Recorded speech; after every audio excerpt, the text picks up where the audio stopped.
নমস্কার, আমি সুব্রত। গল্পকথার আসরে আপনাদের সকলকে সুস্বাগতম। সেই সাথে প্রীতি, শুভেচ্ছা ও অনেক অনেক ভালোবাসা। কেমন আছেন বন্ধুরা? নিশ্চয়ই ভালো আছেন। কেমন লাগছে আমার গল্পকথার আসর? যেমনই লাগুক, আপনারা কিন্তু কমেন্ট করতে একদমই ভুলবেন না। আর যদি মনে হয় তাহলে শেয়ার, লাইক ও একটি সাবস্ক্রাইব করে দেবেন। যাই হোক, আজকে আপনাদের জন্য আমি নিয়ে এসেছি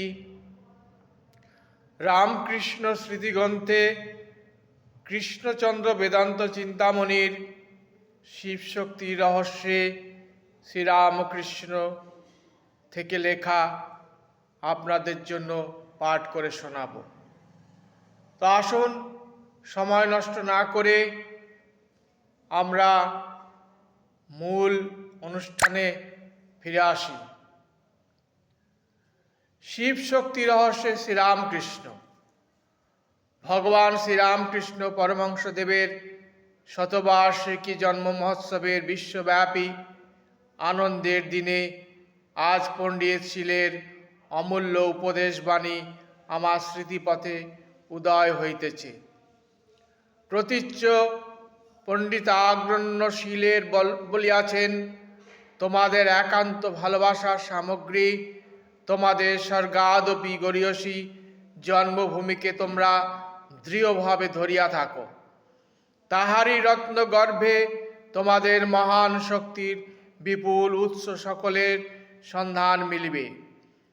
hold to your dear and precious native land, there are the roots of your strength and স্কিলার।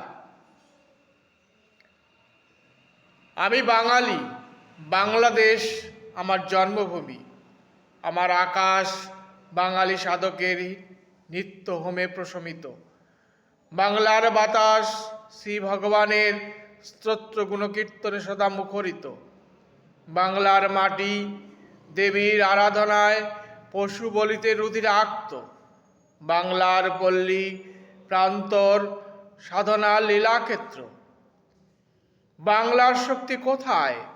বাঙালির সাধনার স্বরূপ কি? কোন দেবতার উপাসনা হইতে পীযূষ ধারা পান করিয়া বাঙালি আজও বীর্যবান? কোন আদর্শের উদ্দীপনায় বাংলার প্রাণ শক্তি এখনো মুখরিত হইয়া ওঠে? বাঙালি অধ্যাত্ম জীবন ধর্মের এই মূর্তিমান বিগ্রহ কে? এই সকল প্রশ্নের উত্তরে বিশ্ববাসী আজ অঙ্গুলি নির্দেশ অভ্রান্ত রূপে দেখা দিতেছে ওই সাক্ষাৎ অপার করুণামূর্তি ভগবান শ্রী শ্রী রামকৃষ্ণ। তিনি সংসারে বিভিন্ন সম্প্রদায়ভুক্ত উপাসক বর্গের বিশ্বাসগত মত বৈচিত্র্য ও সাধনাগত আচার বিভেদের সত্যতা স্বীকার করিয়া সমপ্রয়োজনে সম্মিলিত আত্মনিয়ন্ত্রিত শক্তিরাশির উপর ধর্মরাজ্য স্থাপনের উপদেশ দানে বিশ্ববাসীর হৃদয়ে আশা ও ভরসার সঞ্চার করিয়া আজ জগৎগুরু রূপে বিশ্ববরণ্য হইয়াছেন।